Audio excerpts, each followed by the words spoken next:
2035 में जब मोदी सत्ता में नहीं होंगे तब भारत कहां होगा? पेट्रोल डीजल पर चिल्लाने वालों, ये रिपोर्ट कान खोलकर सुन लो। मोदी के जीवन का सबसे बड़ा लक्ष्य 2035 में पूरा हो जाएगा। 56 इंच का सीना है। पाकिस्तान जिनसे डरता हो, रूस जिनसे उम्मीद रखता हो, अमेरिका भी जिनके खिलाफ फैसले लेने से डरता हो, वो मोदी क्या भारत को सबसे बड़े संकट से बचा पाएंगे? जब मोदी 370 हटा सकते हैं तो फिर ये काम भी कर सकते हैं।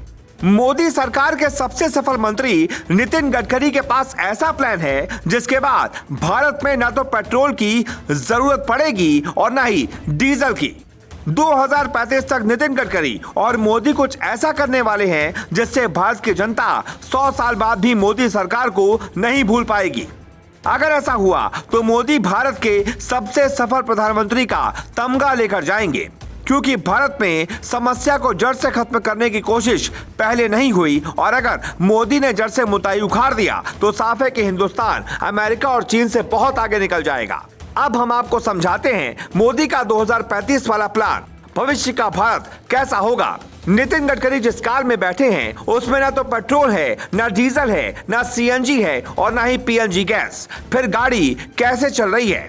संसद में नितिन गडकरी जिस गाड़ी में पहुंचे हैं वो भारत का भविष्य है। ये कार ग्रीन हाइड्रोजन से चलने वाली भारत की पहली टेस्टिंग कार है। ये पहली कार अगर टेस्टिंग में सफल है और अगर जमीन पर आम लोगों की जिंदगी को भी आसान बनाने में कामयाब हुई तो फिर भारत में पेट्रोल डीजल की जरूरत नहीं पड़ेगी और महंगाई कम हो जाएगी। आधे से ज्यादा टेंशन खत्म हो जाएगी। लेकिन क्या हवा से कार चल सकती है? पहले लोग मजाक में कहते थे कि कमाई धमाई पर ध्यान दो, गाड़ी हवा से नहीं चलेगी, और ये बात अब भारत में सच होने जा रही है।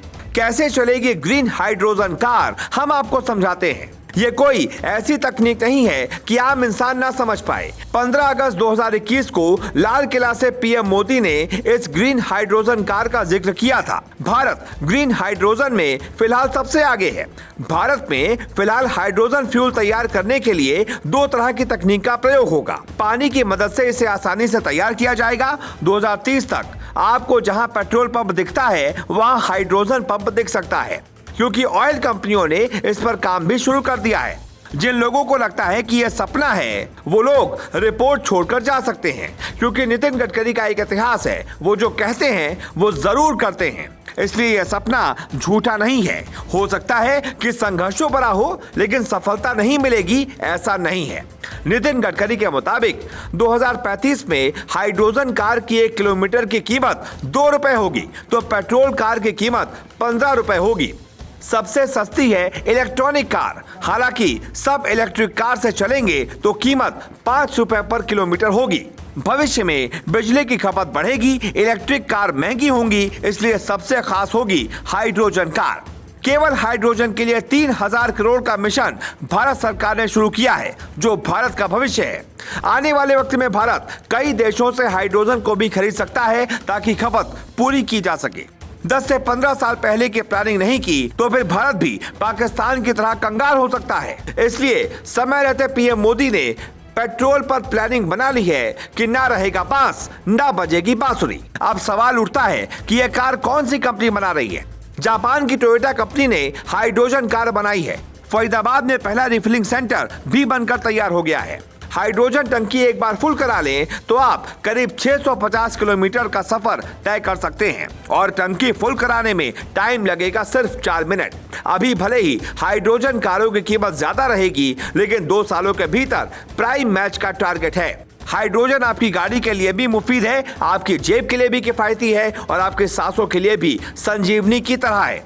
ग्रीन हाइड्रोजन वाली इन गाड़ियों से अब कोई प्रदूषण नहीं होगा।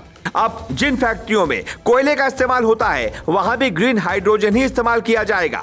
अगले 10 सालों में अगर नितिन गडकरी और मोदी का सपना पूरा हुआ तो विरोधियों के दिल में मोदी अमर हो जाएंगे और भारत की सबसे बड़ी समस्या महंगाई पर कंट्रोल लग जाएगा। फिर भारत अपनी ताकत बढ़ा सकता है और विश्व गुरु बन सकता है।